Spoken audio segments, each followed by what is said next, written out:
The noon o'clock hour. The noon o'clock hour, straight up and straight down. So on the hotline right now, because we got to find out what's going on down in Atlanta, what's going on with our guy Bill.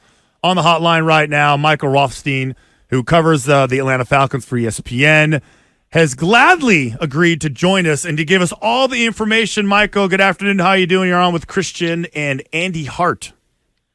Hey guys, how you doing? Fun Christian story is so in a prior life I covered the Lions, and I covered one of his family members, Joe Fourier, if you remember back in the day. He liked to dance a lot. Yes, that's what we do in the Fourier family. Well, listen, we're just willing to do it. So, Michael, I'm curious what you're hearing down there. Like, what is the holdup? Why has Bill not been hired yet to be the head coach of the Atlanta Falcons? All right, there's a couple things at play here, right? Like the first is that they are technically not compliant to hire a coach, period. They interviewed Raheem Morris yesterday in a second interview. That was the second interview that was done. The first was done, obviously, with Bill Belichick. So they need to do at least one more before they are in compliance with the Rooney Rule. And I hate even saying it like that, to be clear, because I believe Raheem Morris is a legitimate candidate here. And I believe that the other guys that they're going to bring in at this point, and they are requesting a lot of second interviews, guys, a lot, are all legitimate candidates. This has turned into, from what a lot of people thought might be kind of a fait accompli situation with Bill Belichick, to what I had sources telling me on Saturday after Belichick's second interview that it is, quote, wide open, and they really like their pool of candidates. So the first part of that, guys, is they actually, even if they want to, and that is their plan, they physically cannot do that for at least, a day or two, depending on when certain interviews are being scheduled. But in a broader sense, they seem to be taking a larger view and a larger look at a lot of people, including making two that I reported, both Detroit coordinators, and I've seen other people report both Baltimore candidates they interviewed, Anthony Weaver and Michael McDonald, and they can't talk to any of those guys until next week because they're playing conference title games. So it seems on the face that this might be a while. Michael, do you think on the surface a soon-to-be 72-year-old Bill Belichick coming to a team that doesn't necessarily have a franchise quarterback, do you think it makes sense? Is he a good candidate for the situation that exists in Atlanta? I think it depends on what Bill's plan at the quarterback position would have been in those two interviews that he talked with their owner, Arthur Blank, and then in a second meeting with Rich McKay and Terry Fontenot and others about it. I think they would want to know, certainly Blank would want to know, well, what is your plan at quarterback? Because that was the big issue. That's why Arthur Smith is not here anymore. To be very clear, a large portion of why he's not here, even though they'll downplay it, is they felt the quarterback play last year was, quote, deficient. And they're not wrong. There are so many nuances to that we don't have time to get into, but the issue is quarterback. So I would imagine that they would want to know, hey, what is your plan A? What is your plan B? What is your plan C? What is your short-term and long-term plan for the quarterback position? And, if they don't like that answer, then that can be a deterrent as well. You guys know, you've been up in New England for a long time. Bill does things a very specific and certain way, and that way I can tell you, because I covered some Belichick proteges other places in Detroit and at Notre Dame, it doesn't necessarily fit with how things have been run here in the past. That doesn't mean that it won't happen. I'm just saying that there would be changes that would need to be made. So we're talking to Michael Rothstein, who covers the Atlanta Falcons for ESPN, and I feel like for Arthur Blank, there seems to be like a lot of rumors as far as people internally don't want Arthur Blank to hire Bill Belichick, and for me, it seems like Bill Belichick is Arthur Blank's like white whale. Like, this is the one that got away. This is the one that can save all our problems. Like, it's almost like he's obsessed with him and the opportunity, like he can't pass it up. Have you been hearing any anything, internally as far as like there's been some conflict of interest and a little pushback on Bill to Arthur Blank? Nothing that I can report, because if I could report that, you guys know exactly what I would be doing. I'd be reporting the heck out of that. Nothing that I would feel confident putting my name behind and reporting. However, I mean, you can sometimes read tea leaves in situations and say, okay, well, Arthur Blank met with him one-on-one, then he meets with the whole staff, and then if you just look at it, now granted, to be clear, when they met with Belichick a second time, there were two guys that they have talked to at that point that they could meet with twice at that point because of NFL regulations.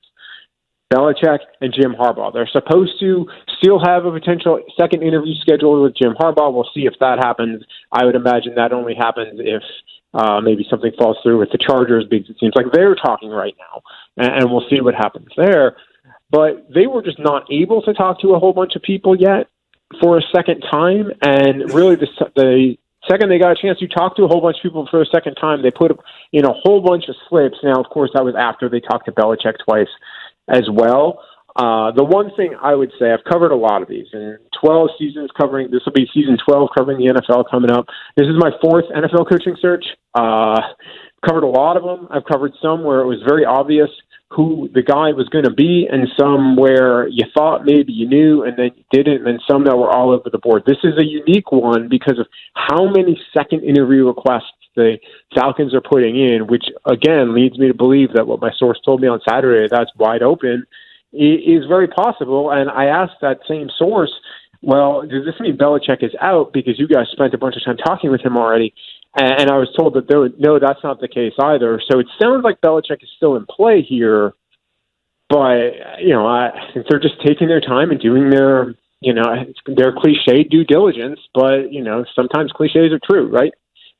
So this is a little bit similar to Christian's question from earlier, but are you in your sourcing and talking to people, the organization, there's definitely a power structure there that's very different than what Bill is coming from. It was Bill and Robert Kraft. Yeah. That's it. There's obviously some intermediaries.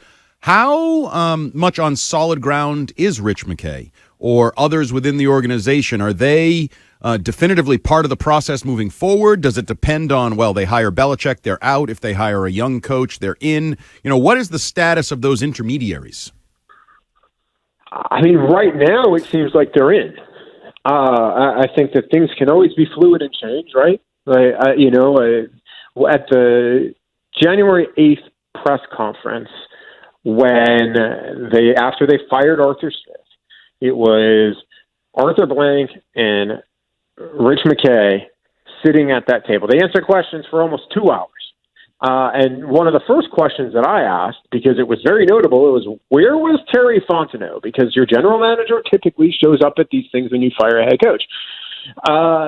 Their answer was they gave a lot of answers. Some were weird, downright weird. Some, I guess, made some sort of sense. But they said he'll be a central part of the process. I believe that he has been a part of the process.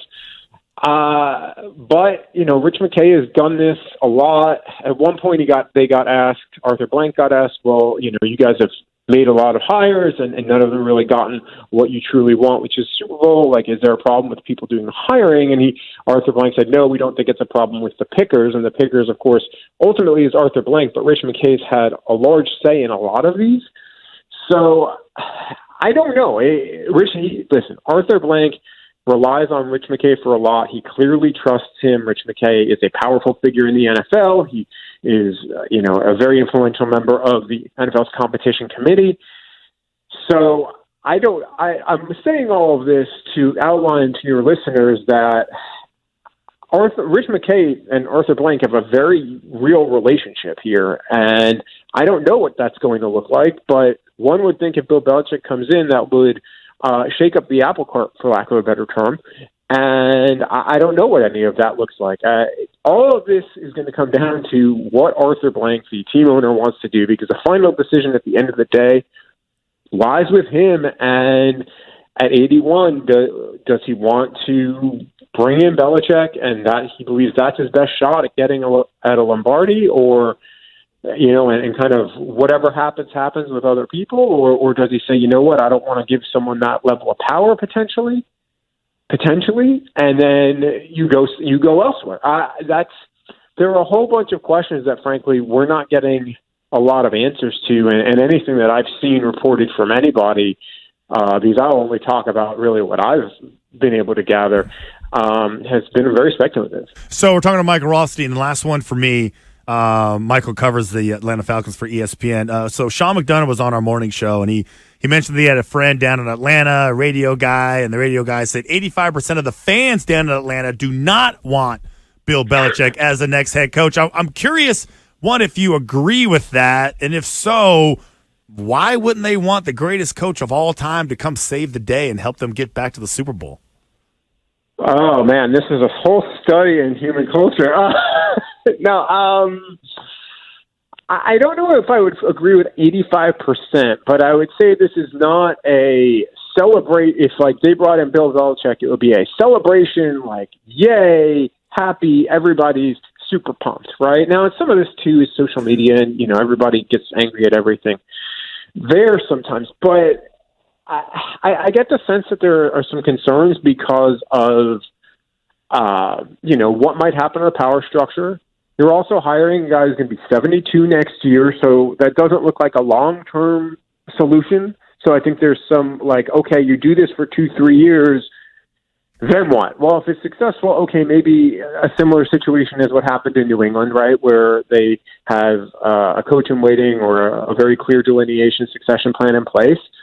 But if it doesn't work, then you're right back here again, and you potentially had to re-tear up the roster in some ways to get what players that Belichick fits his defense, which you look at what Ryan Nielsen and the Saints ran, or what the Saints type of defense that the Falcons ran last year. I don't think that those two necessarily fit in certain areas, particularly in the front seven. So you're going to have to maybe do some work there. And then offensively, what does that work? And in 2 or 3 years, again, if it doesn't work, you've got young skill position guys like Drake London, like Bijan Robinson, like Kyle Pitts, although I think a Kyle Pitts decision would be done before that in terms of a long-term thing, that they might look around and be like, I'm going to be playing for my third coach now? So that, to me, it might be some of the reasons why the fan base is like, I don't know. Plus, let's be honest, guys. Bill Belichick is the author, along with Tom Brady and Julian Edelman and James White, is the author of what the team owner has said the toughest loss in franchise history. What fans will tell you is the toughest loss in franchise history. Do you think that's Bill too much of an issue? That becomes a talking point. Oh, but he can assure all the fans that it'll never happen again. Can he? Oh, I'm not saying you would hope so. Like, that's the reason. Understand, I'm not saying that that's the reason not to hire him. You asked, like, fan thought process, right? Like, I can tell you I've mentioned that in a couple of stories I've written about Bill Belichick, and people are like, why are you mentioning that? I'm like, don't ever say it again. He's a constant reminder. Yeah. That happened. Yeah. Well, okay, so when it's all said and done, before we let you go, do you think he's hired? Do you think they end up hiring him? If I was on your show a week ago, I would have said, yeah, I think he ends up being a guy. Right now, I honestly, this isn't a cop-out answer, guys. I'm not trying to you got to say yes or no. Can't live on the fence. That always comes before it. Come on, say yes or no. Yes or no. I would say if. Yes or no. Is he the coach of the Atlanta Falcons, Michael? I would lean towards yes, but a very, very slight yes. He said yes. You said yes. Rothstein. All right, we have you on record saying yes. All right, Michael, thank you. Make sure you have the slight in there, please. No. Michael Rothstein, you said yes. Thanks for joining us, buddy. We appreciate it. If you hear something, shoot us a text. If any of those have some inside information, let us know beforehand so we can make the breaking noise. And again, Michael Rothstein, ESPN covers the Atlanta Falcons for ESPN. We'll talk to you later, buddy. Thanks. No problem. Take care. Anytime. All right. So, doesn't seem like he knows exactly what's going on. Nobody has an idea now. Nobody has a clue. Nope. But he said yes. He did say yes. He thinks Bill Belichick is going to coach the Falcons. He's going to coach the Falcons. This is all white noise. This is what they do. This is how it works. Who's they? They meaning this coaching and this search firm and this agent and this executive. This is different. This is Bill all Belichick. leverage. These are leverage plays. You can't tell me Bill that Belichick's playing leverage games? like Jim Isn't he above Harbaugh that? is not going to be the head coach of the Atlanta Falcons. He's going to be the coach of the Chargers. Like Leverage? any other player, any other coaches, offensive coordinators, defensive coordinators, players in the area, none of them are going to be as impressive as Bill. Impossible. Impossible.